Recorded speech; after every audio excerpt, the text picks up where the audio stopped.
Welcome to the Five Star Flex, where being a five-star isn't just a ranking, it's a mentality. I'm your host, Phillip Dukes, aka Dukes D Scoop. Check me out on Twitter and Instagram at Dukes D Scoop, and make sure you hit the like and subscribe button so that you are tapped in with On Three Recruits. Today we have a loaded show. I've got my man EJ Holland of the Wolverine to talk about Michigan recruiting and how the Michigan-Texas game could impact some major decisions. He's going to talk about Nathaniel Owusu-Boateng, and he's also going to talk about Andrew Babalola, among other players. Then we have an exclusive interview with the father of phenomenal freshman KJ Bolden of the University of Georgia Bulldogs. That's right, we got KJ Bolden, who's going to talk about how it was to see his boy play so many snaps as a true freshman, and the crazy recruiting process that that KJ had last year before he settled on becoming a Georgia Bulldog. All that and more on the Five Star Flex. Let's get into it. The Georgia Bulldogs are coming off a very dominant win against the Clemson Tigers, and one integral part of that win on defense was KJ Bolden. I'm here with his father, Kai, live on the Five Star Flex. Kai, what's going on, big dog? What's up with you, man? It's a Man, cool. pleasure. How you been? Man, good, man, good. A better question is, how do you feel? You just watched your son as a true freshman lead the team in snaps on defense. That's a really full circle moment coming from last year, the whole recruiting battle, and now the time is here. How did you feel as a father watching KJ play as well as he did? Oh man, it's still surreal, man. I actually didn't know he led the team in snaps, but he definitely played a lot more than I expected, man. Proud of him, man. Like I said, still surreal, man. Just actually seeing him out there, especially at Georgia. Right. Mhm. What was the conversation like after the game when you saw KJ? Just like, what happened with the pick, you know what I mean? Why you ain't dive, you know what I mean? Just, good game, how it feel. He was excited, man, He wanted to be out there, you know what I mean? And he got an opportunity to play, so I was happy for him. All right, so like you said, KJ almost had a pick. He could have laid out for it. If there's anything else in his game as a coach, because you're one of the most well-respected coaches, especially in youth football in Atlanta, what did you Right. see out of KJ that you wanted him, that you kind of checked him about a little bit? Like, hey, make sure you watch out for that. Just tackling better, wrapping up. Okay. He made a lot of big tackles, but me being a coach, and his dad, I'm his biggest critic. So my Right. whole thing is like, these guys gonna be bigger, stronger, faster. You made that one, but what if this guy hurdle you or whatever, you wanna wrap up and secure that tackle and just, that was basically the only knock I had on him.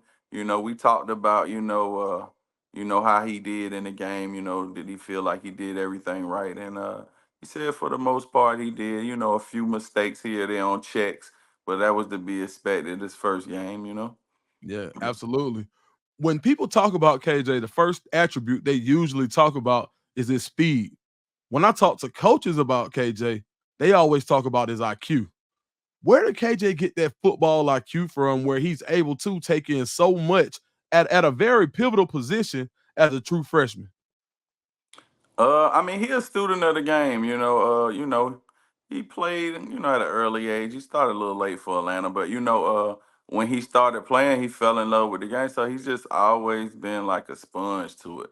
You know what I mean? So he studies a lot of tape. He watched guys. You know what I mean? So I think he got that part of it from that, and he a video gamer, so you know how that go. As so you're one of the godfathers of youth football in Atlanta. KJ's Mhm. been playing with the top competition since I can remember. Right. How did that prepare him for going to a school like Georgia? And just kind of talk about some of the guys that KJ played with growing up. I think it definitely prepared him for the moment. Of course, in youth football, you're not playing with 70,000 fans in the stands, but he's played the biggest youth football games you could possibly play. And then going into high school, him and Caleb Downs in Mill Creek, that game was Mm, crazy. So he's played in some of the biggest games you can play in on the biggest stages. You know what I mean? So in youth football, you got to think. I mean, he got Dwight Phillips at Georgia. He played with, JoJo Stones at Louisville. Right. Ty White is North Carolina. Edric said Ohio State. I mean, they rival. Air Nolan and those guys were the teams that they played against just here locally. So it was just so many talented kids. I mean, even back then, Right. that the team that they had to go through every year, they knew was gonna be Jeremiah Smith and JoJo Trader and Mm. all those guys. You know what I mean? So Right. they've been playing against each other all their lives in big games with a lot of talent on the field. So, I think, that definitely helped prepare him to be able to play with those type of athletes in that type of moment. Whenever I talked to a coach that had concerns about KJ, it was about his physicality. And he basically wiped all those concerns clear. I mean, now KJ looked bigger when I saw him. I was like, okay, KJ linebacker. Okay. Like, talk about KJ's physicality and how people kind of sleep on it a little bit. I mean, he definitely physical. He don't mind sticking his nose in there. I think people might have questioned it more because, his weight. He not a 200-pound safety. You know what I mean, in his frame. But I mean, he's always played physical. He's always not mind coming down in the run fit. And I mean, I think him playing in the box so much in his youth career Mhm. helped that because he was used to banging and hitting every play. So, now in the secondary, some plays you don't get no action, so he be hungry for it. You know what I mean? Yeah, KJ, he was not hesitating to come down. And I was like, man, look, I was like, who is that? And I'm looking, and I ain't have Right, my glasses on. So I'm looking, right, I'm right, like, oh snap. When I look on the screen, I'm like, that was KJ came down like that. Yeah. right, So right. no, okay. And that's one of the things that KJ being such a student of the game last year when we talked. I said, hey, what you want to work on, KJ? He said, man, I'm just gonna continue to work on my physicality. And he could have said touchdowns, he could have said offense, he said anything. He Right. loves contact, and I think that's something that's looked over when we talk about a guy like KJ Bolden. All Mm-hmm. right, last year we talked. I got the interview that everybody wanted right before KJ committed. It blows up, and now from then to now, KJ Mm-hmm. was probably the most highly sought after recruit last year when it comes to people just wanting to get an interview, people wanting to see where he was going. How crazy was that recruitment process on a scale of 1 to 10? A 10 for sure, man. I mean, especially with it going all the way down to the wire with him actually, decommitting and recommitting to Georgia the last day. It was a process, man. Definitely, man. When you talk about that process, he was committed to Florida State, got really close to Auburn, Ohio State, where he actually had some family on the staff. Like there was were the main four teams. What was it about Georgia that set itself apart? Uh, at the end of the day, when we got down to the end, KJ really wanted to play SEC football, and he Mhm. kind of wanted to be closer to home. And we just looked at the long game. The depth chart was appealing. With Okay. him going in playing safety, and Georgia's just got a winning culture, and they have continuously proved, man, that they could turn Saturday guys into Sunday guys, and that's Mm. what he really wanted. You know what I mean? So I mean, we went for the longevity of it, man. We just trust the process that Georgia's gonna develop him into the player he needs to be. All right, we got to talk about it. We got all these rumors saying KJ got $2 million. He got 1.5. That's why he left all of a sudden in there, or that's why he flipped. What was the real? Did he really get like $2 million to go to Georgia? Nah, man. Actually, we could have went to other schools and got more money. Right. The decision, like I said, man, it just actually came down to, where he wanted to be and the team that he saw giving him the best possibility to play on Sundays, man. But nah, Georgia definitely didn't offer him the most money.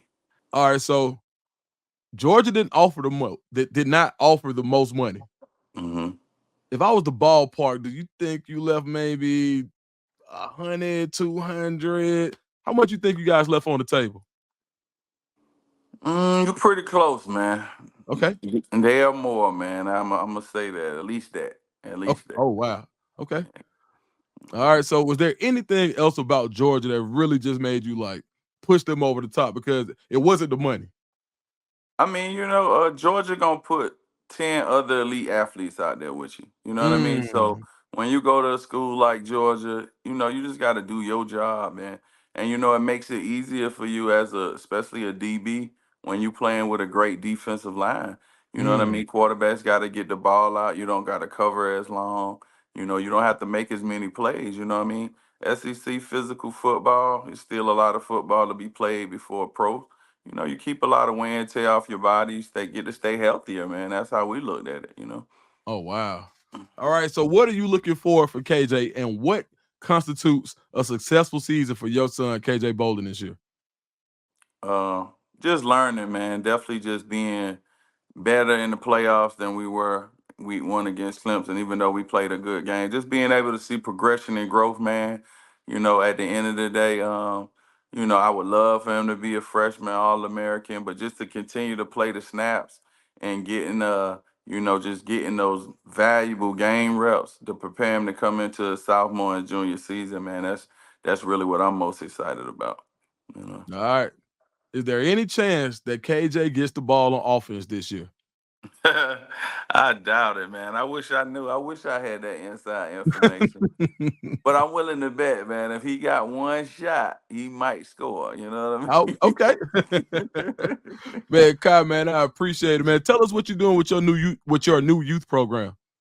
Hey, man, I'm just trying to make Atlanta great again, man. So I got a new group, man. They 7 right now. I started with some younger kids, but man, don't be surprised if in the next 10, 15 years we having this conversation again about one of these guys, because this where they come from, man. It's that culture, and we got some, man. I done seen it before. Right, right. Kai, man, I appreciate it, man. Thanks again. Where can we find you and your team on social media?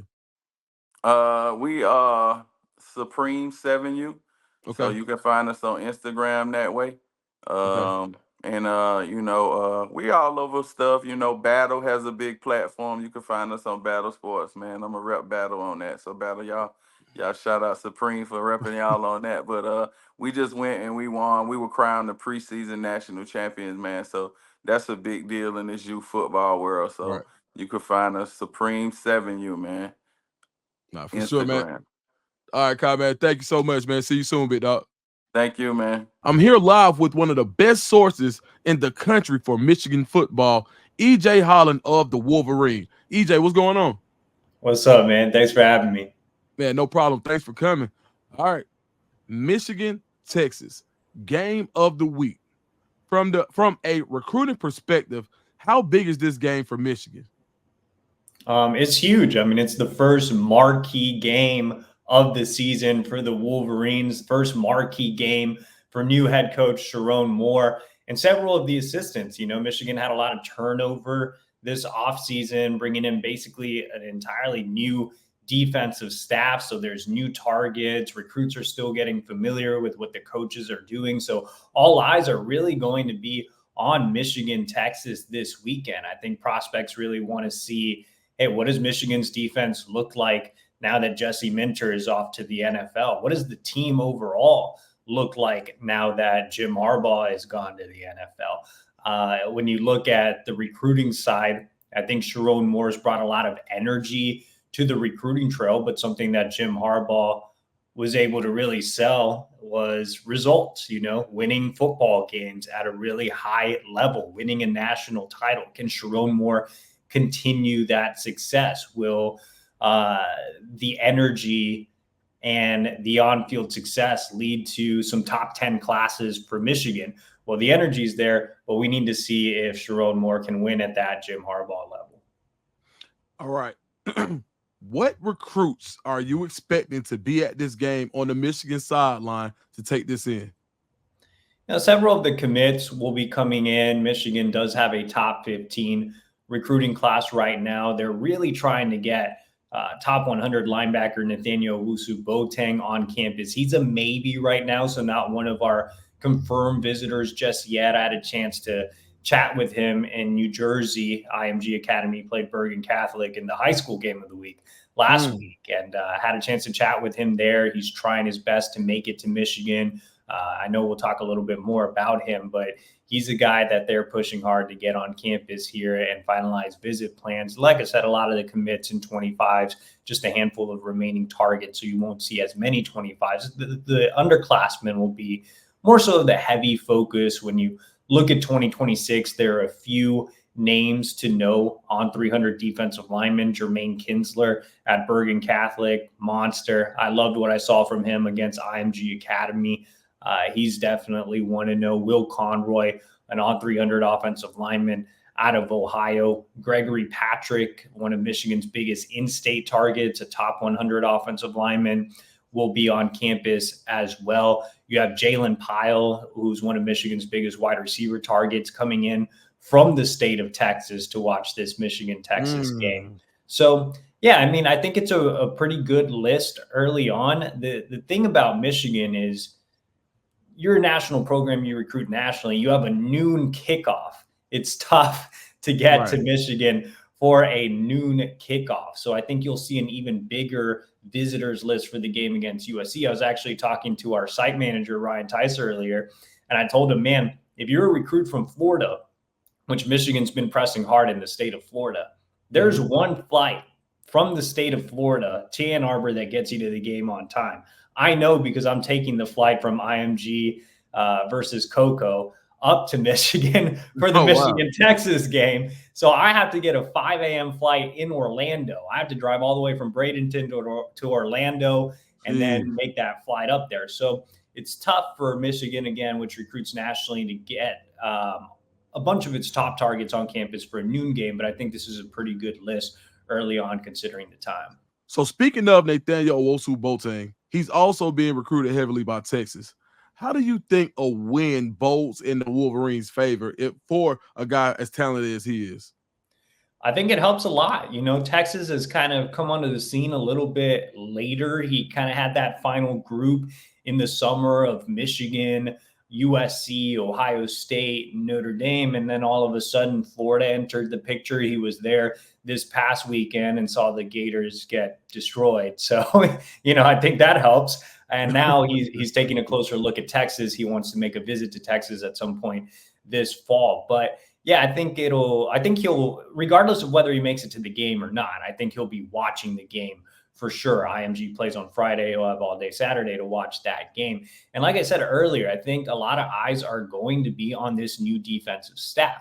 Owusu-Boateng was really impressed with new defensive coordinator Wink Martindale on his official visit in June. You know, Wink has a ton of NFL experience. He really sold Nathaniel Owusu-Boateng on being kind of a Baltimore Ravens type of player, compared him a little bit to Ray Lewis, having some fun there. So I think that, you know, this result is going to be big, but I think the more important thing for Owusu-Boateng is seeing how the defense performs, seeing how the defense functions, how he'll fit in, what type of scheme Martindale runs, and how it's different and similar to what Jesse Minter ran last year. I don't think a lot of recruits had a chance to tune in for Michigan, Fresno State. I think a lot will be really dialed in for Michigan, Texas, including Owusu-Boateng, but it'll be interesting to see how much progress Texas makes. You know, his brother went to Notre Dame, so there's a tie there, and the Irish are still heavily involved as well. What's the latest between Michigan and five-star offensive tackle Andrew Babalola? Man, that one's been a really tough recruitment to follow. It's been extremely difficult to get a true pulse on Babalola. It's tough for me to remember a recruit that's of this profile that Michigan's been involved in that just hasn't given any indicators, really, especially this close to a decision. He was initially supposed to make a decision in August, decided to push things back a little bit. We're here first week of September. He said a decision could come anytime before or on September 6th. It's only a few days away, man. So I don't know. I still would think Michigan makes the most sense here. He's always been a kid that's been looking for a blend of elite academics and elite football. And Stanford was the on-3 recruiting prediction machine leader in the summer. And he obviously loved the academic side there. Well, Michigan did a really nice job of combating that by saying, hey, we still offer a high level education. We're the #1 public school in the country. But at the same time, we offer better football than Stanford. I mean, that's just a fact. And you look at development along the offensive line production here recently, and Stanford's had some good offensive linemen come out as well. But I think Michigan has the edge in that aspect. And just overall, you're on a national stage at Michigan. You're playing for a real blue blood program. You could get lost out there out west. So you'll be, at the forefront of people's minds at Michigan. So I think Stanford's tailed off a little bit, which has been good for Michigan. The problem is Auburn's been making a run here, and Auburn's been red hot on the recruiting trail. They're landing quite a few big name targets. They're in a strong position to flip guys like Deuce Knight and Naeem Offord. And I think that that's really caught Babalola's attention, and Auburn does NIL completely different than Michigan does NIL on the recruiting trail. And while that hasn't been too big of a factor, you never know with 5-star talents. Yeah, absolutely. So if you're Sharon Moore, how do you sell Michigan after game 1 to a guy like Babalola or Owosu Boateng? I'll just say, look, game 1 was going to have some hiccups. We're the defending national champs, but at the same time, we lost a lot of guys, especially on the offensive side of the ball, especially along the offensive line. That's why we need you, Andrew Babalola, to come in and potentially play early. And we're giving guys like Evan Link an opportunity to play relatively early on in his career. We need true tackles, on the defensive side of the ball. You could tell a guy like Nathaniel Wusu-Boateng, hey, the defense was still lights out under Wink Martindale. And at the same time, we're going to have a lot of these starters leave. There's going to be opportunity for you to play early next year. And just overall, I would just say, hey, we're still the champs, Right. We still have the hardware, on top of the fact that we have an elite education. Like I said earlier, the #1 public school in the country. We're a real blue blood program, the winningest program of all time. The facilities are still great. Yes, Jim Harbaugh's gone, but I'm here giving the Michigan program, new energy, and I've created a youth movement. Look at all the assistants I've brought in that you can relate to, while still having guys on staff like Wink Martindale. There's savvy veterans with NFL resumes. So I think Michigan sells itself. It'll always sell itself. It's Michigan. The wing helmet means something. The black M, it means something. So, I don't think Sharon Moore will have any issue selling Michigan after game 1. It's all about, hey, just take care of business on the field, pick up some wins, and sell the winning tradition and the winning now. So, I'm really excited to see this game against Texas in particular, how he performs. And obviously it's a special game for me, with me having been on the Texas beat before moving to the Michigan beat and being a Texas native. And so, it should be a fun one up in Ann Arbor for me and for everybody. I love it. All right. How do you see this game playing out? And I need a prediction. It's tough. I saw the spread move a little bit in Texas's favor, gaining a few more points there. Michigan didn't do anything stellar in the opener, but they came away with the win, working out some kinks with a new quarterback, obviously. I think the defense is going to play well. I know you look at Texas and what the offense did against Colorado State, and having one of the best quarterbacks in college football in Quinn Ewers.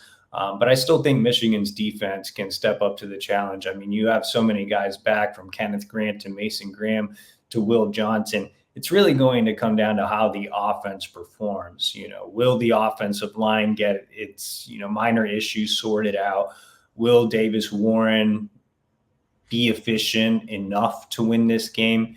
And will we get big game Donovan Edwards? Last week against Fresno State, Donovan didn't have his best game, but he always puts it on when the lights are the brightest. And, I know it's big noon kickoff, so there won't be actual lights, but, just talking figuratively, Donovan always comes through in the biggest of games. You've seen that against Ohio State. You saw that in the Natty last year. So I think that you know, if you can get a big game out of Donovan Edwards and you can just have Davis Warren be efficient enough, defense will take care of itself. You know, I'm going to go Michigan by a field goal. How about that? Okay. Michigan by 3. All right. EJ, awesome stuff. Where can everybody find you on social media? Yeah, so you can follow me on Twitter at EJ Holland on 3. You can find us over at thewolverine.com. Right now, you can get 50% off your annual membership over at thewolverine.com in honor of this big game, Michigan, Texas. It doesn't get any better than that. So head over to thewolverine.com for more recruiting and team intel. All right, man. EJ, we got to do it again soon. Probably Michigan USC week if you got time. Yeah, no, for sure, man. I need to get like you and get like some cool stuff in my background. I just have this plain wall. So, hey, man. Hey, it don't take much, man. Thanks a lot, EJ. Awesome stuff. See you soon, dog. Yeah, for sure.